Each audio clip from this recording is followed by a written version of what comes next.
Hello' friends, আজিৰ পৰা মই এই প্ৰিমিয়াৰ প্ৰ' এডিটিঙৰ কোৰ্চটো ষ্টাৰ্ট কৰিম আৰু ইয়াতে মাল্টিপল বহুত ভিডিঅ' আহিব। গতিকে যদি আপোনালোকৰ ধৈৰ্য থাকে তেতিয়াহ'লে প্ৰথমটো এপিছ'ডৰ পৰা একদম লাষ্টটো এপিছ'ডলৈ আপোনালোকে ভিডিঅ'বোৰ চাব। তাৰপিছত আপোনালোকে মোৰ মতে আপোনালোকে গোটেই প্ৰিমিয়াৰ প্ৰ'টোত এক্সপাৰ্ট হ'ব পাৰিব, প্ৰ' হ'ব পাৰিব আৰু আপোনালোকৰ কোনো ধৰণৰ এডিটিং কৰিলে কনফিউজন নাথাকে। এতিয়া কথাটো হৈছে যে এডবৰ বহুত ছফ্টৱেৰ আছে। ভিডিঅ' এডিটিঙৰ কাৰণে আমি 3টা ছফ্টৱেৰ ইউজ কৰোঁ। এটা হৈছে এডব মিডিয়া এনকোডাৰ, তাৰপিছত এডব প্ৰিমিয়াৰ প্ৰ', এডব আফটাৰ ইফেক্ট। মিডিয়া এনকোডাৰটো বাদ দিয়ক, নালাগে বাৰু, সেইটোৰ কথাও মই কৈ দিম। তাৰপিছত প্ৰিমিয়াৰ প্ৰ' আৰু আফটাৰ ইফেক্ট এই দুটা মেইন ছফ্টৱেৰ। আৰু এডব মিডিয়া এনকোডাৰ যোনটো আছে সেইটো হৈছে আমি এক্সপৰ্টৰ কাৰণে ইউজ কৰোঁ, যাতে সেইটোত এক্সপৰ্ট হৈ থাকাতে প্ৰজেক্ট এটা আমি বেলেগ প্ৰজেক্ট এটাও এডিট কৰি থাকিব পাৰোঁ ছফ্টৱেৰকেইটাৰ ভিতৰত, যাতে টাইম ৱেষ্ট নহয় বা প্ৰক্সি বনোৱাৰ কাৰণে আমি সেই ছফ্টৱেৰটো ইউজ কৰোঁ। এতিয়া কথা হৈছে আফটাৰ ইফেক্ট আৰু প্ৰিমিয়াৰ প্ৰ'ৰ মাজত পাৰ্থক্য কি। আফটাৰ ইফেক্ট হ'ল লেয়াৰ বেছ ছফ্টৱেৰ আৰু প্ৰিমিয়াৰ প্ৰ'ৰো লেয়াৰ বেছ ছফ্টৱেৰ। গোটেইকেইটাৰ দুয়োটাৰ ষ্ট্ৰাকচাৰটো বেলেগ বেলেগ, সদায় টাইমলাইনটো বেলেগ বেলেগ। আৰু কথাটো হৈছে আফটাৰ ইফেক্টত আমি কি কৰিম, প্ৰিমিয়াৰ প্ৰ'ত কি কৰিম। আচলতে প্ৰিমিয়াৰ প্ৰ'ত আমি ভিডিঅ' এটা শ্বুট কৰাৰ পিছত তাতে কাট কুট কৰি ট্ৰানজেকশ্যন দি আমি ভিডিঅ'টোত অডিঅ' দি মিউজিক দি ৰেডি কৰিব পাৰোঁ। সেইখিনি কাম আমি প্ৰিমিয়াৰ প্ৰ'ত কৰোঁ। আফটাৰ ইফেক্টতো কৰিব পাৰি, কিন্তু এইটো আফটাৰ ইফেক্টত জটিল হয়। গতিকে চিম্পল আমি সেই এডিটখিনি প্ৰিমিয়াৰ প্ৰ'ত এডিট কৰিব পাৰোঁ। এতিয়া চাব, যেতিয়া আমাক সেই ভিডিঅ' ফুটেজটোত ধৰি লওক আপোনালোকৰ কিবা গ্ৰীণ স্ক্ৰীণ ইউজ কৰিব বা বৰষুণ দিব বা কিবা এনেকুৱা VFX ইউজ কৰিব, তেতিয়া বা টেক্সট এনিমেশ্যন বেছি 3D টেক্সট এনিমেশ্যন কৰিব বা 3D কেমেৰা ইফেক্ট দিব, তেতিয়া আমাক আফটাৰ ইফেক্টটোৰ প্ৰয়োজন। গতিকে আমি প্ৰথমটো কোৰ্চ প্ৰিমিয়াৰ প্ৰ' আজিৰ পৰা ষ্টাৰ্ট কৰিলোঁ। এতিয়া আমাৰ কথা হৈছে প্ৰিমিয়াৰ প্ৰ'টো মোৰ স্ক্ৰীনত অ'পেন কৰি লৈছোঁ। আপোনালোকৰ ভাৰ্চন ৱাইজ বেলেগ বেলেগো হ'ব পাৰে। এতিয়া প্ৰিমিয়াৰ প্ৰ'টো অ'পেন কৰাৰ পিছত সকলোৰে এনেকুৱাকৈ আহিব। এতিয়া মই মাউচত হাত দিছোঁ প্ৰথম, দি পিনে আপোনালোকে চাব এনেকৈ আপোনালোকৰ ষ্ট্ৰাকচাৰটো আহিব। এতিয়া ইয়াতে চাব নিউ প্ৰজেক্ট আছে, অ'পেন প্ৰজেক্ট আছে। অ'পেন প্ৰজেক্ট টিপাৰ লগে লগে আমি সদায় কোনোবা এটা যেতিয়া প্ৰজেক্ট ছেভ কৰিছোঁ সেইটোত অ'পেন কৰিব পাৰিম। নিউ ফাইল ইয়াতে আমাৰ প্ৰয়োজন নাই। প্ৰথমতে ইয়াতে কি কৰিম, আমি নিউ প্ৰজেক্টত ক্ৰিয়েট কৰিম। কৰাৰ লগে লগে আমি এনেকৈ দেখা পাম, নেম দেখা পাম। এতিয়া নেম মানে কি হৈছে যে আমি ভিডিঅ'টোৰ প্ৰজেক্টটোৰ নাম কি দিম। মই ধৰি লওক দিম ইন্ট্ৰডাকশ্যন নামটো দিলোঁ। এতিয়া আমি ইয়াতে আছে লোকেশ্যন মানে হৈছে আমি ক'ত থ'ম। গতিকে আপোনালোকে ক'ত থ'ব সেই ড্ৰাইভটো চিলেক্ট কৰি ব্ৰাউজত টিপি পেলাই মই ধৰি লওক ডেস্কটপত থ'ম বা ডিত থ'ম, চিত থ'ম। আপোনালোকৰ নিজৰ এটা লোকেশ্যন থাকিব। নিউ চিলেক্ট কৰিম, নিউ ফল্ডাৰ চিলেক্ট কৰিম, এটা নিউ ফল্ডাৰ দিম। ইয়াতো লিখিম ইন্ট্ৰডাকশ্যন আৰু এইটোক চিলেক্ট কৰি ল'ম আৰু চিলেক্ট ফল্ডাৰ কৰিম ইয়াতে। তাৰপিছত আপোনালোকৰ সেইটোত অটো ছেভ হৈ থাকিব প্ৰজেক্টখিনি। তেতিয়া আমি যদি ক্ৰেছো হৈ যায় প্ৰজেক্টটো, তেতিয়াহ'লে তাৰ পৰা আৰু অ'পেন কৰিব পাৰিম। এই দুয়োটাৰ আমাৰ প্ৰয়োজন নাই কোনো ধৰণৰ। আমি জানিব লাগিব জেনেৰেল, গম পাইছে। জেনেৰেলত আপোনালোকে থ'ব।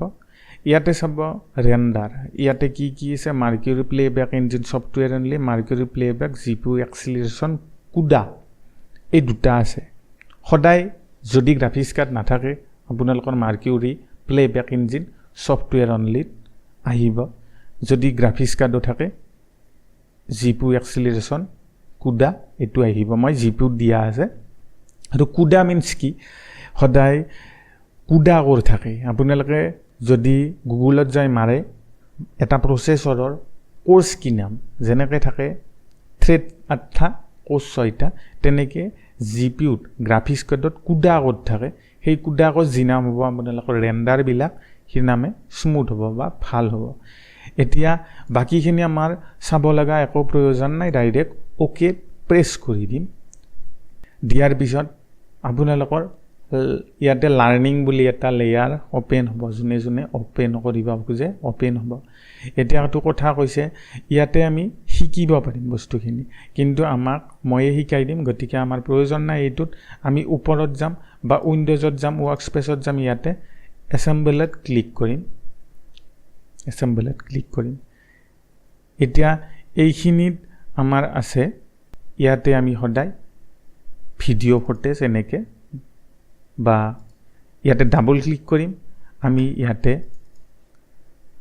ভিডিও ফুটেজ বা ফটো ইয়াতে আনিব পাৰিম এতে ভিডিও ফুটেজ আনিব পাৰিম এইখিনি ড্ৰেগ কৰিব পাৰিম তাৰপিছত আপোনালোকৰ এনেকে আহি যাব ইয়াতে প্ৰিভিউটো আহি যাব এটা মই এইটো ডিলিট কৰি দিছো এইখিনি মনিটৰ প্ৰগ্ৰাম মনিটৰ এইখিনি আছে টাইমলাইন এইখিনি প্ৰজেক্ট ইন্ট্ৰোডাকচন এটোত আমি প্ৰেছ কৰিম এডিটিং এইখিনি সদায় আমি এডিটিং কৰিব পাৰিম ইয়াতে ইফেক্টস কন্ট্ৰোল আহিব মানে ইফেক্টস কন্ট্ৰোল মানে কি ধৰিলো আমি জুম আউট ইফেক্টসটো দিম ইয়াতে মই ধৰিলো সাৰ্চ কৰিলো জুম ইয়াতে জুম ইফেক্টটো আহিব ক্ৰস জুম হে ইফেক্টটো আমি দি ইয়াতে ইফেক্টস কন্ট্ৰোলত ইউজ কৰিব পাৰিম আজি মই সেই বস্তুখিনি নিহিকাও নেক্সটটো ঠিকাম কাৰণ মই আজি ওপৰৰ এখনি বস্তু ইন্ট্ৰোডাকচন হয়নি আপোনালোকক চিনাকি কৰি দিম এইখিনি গল ইয়াতে কাটকুট কৰা টুল বিলাক আছে এইখিনি আমিটো শিকিব লাগিবই তাৰপিছত ইয়াতে আছে কালাৰ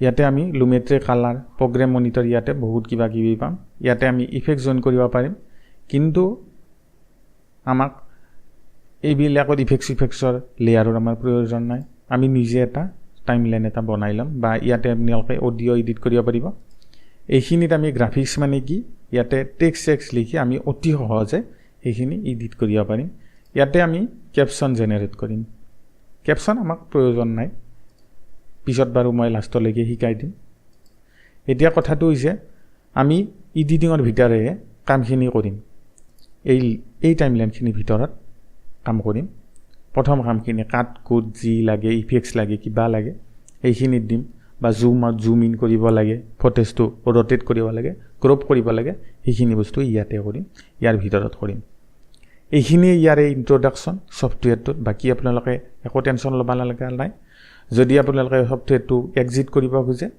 এইখিনি টিপি আমি এক্সিট কৰিম তাৰে মাজতে এটা কাম সদায় সফটওয়্যাৰটো ওপেন কৰি এডিট প্ৰিফাৰেন্সত যাব আৰু ফাৰ্স্ট কামটো হৈছে মেমৰিত যাব মেমৰিত যায় আপোনালোকৰ ইয়াতে ইনষ্টলেড ৰেমৰ সাইজটো দেখাব মোৰ 16 জিবি আছে মানে 16 জিবি ইয়াতে মই ৰেম ৰিজাৰ্ভ ফৰ আদাৰ এপ্লিকেশনক দি থৈ দিছো 3 জিবি আৰু বাকি 13 জিবি মই প্ৰিমিয়াৰ প্ৰক দি থৈ দিছো কাৰণ তেতিয়া মই এডিট কৰিব স্মুথ হয় তাৰপিছত ওকে কৰি দিব আপোনালোকে এইখিনি ইয়াৰ ইন্ট্ৰোডাকচন আছিল এটা নেক্সট ভিডিওটোত আমি স্টাৰ্ট কৰিম প্ৰিমিয়াৰ প্ৰক এডিট কেনেকৈ কৰিব ট্ৰানজিশন কেনেকৈ দিব এক্সপোৰ্ট কেনেকৈ দিব প্ৰত্যেকটোৰ এটা এটা পাৰ্ট হিচাপত ভিডিও বিলাক আহিব গতিকে নেক্সট ভিডিওটো হলে আপোনালোকক ৰখক আৰু এইখিনি বস্তু প্ৰিমিয়াৰ প্ৰটো ওপেন কৰি ইন্ট্ৰোডাকচনখিনি আপুনি মই যি কলো এইখিনি বস্তু অলপ অবজাৰ্ভ কৰক মোৰ বিশ্বাস আপোনালোকে যদি গোটেই ভিডিওবিলাক চাব আহি থকা বা চাই তেতিয়াহলে আপোনালোকে এই সফটওয়্যাৰটো এক্সপাৰ্ট হ'ব পাৰিব আজিলৈ এইখিনিয়ে থ্যাংক ইউ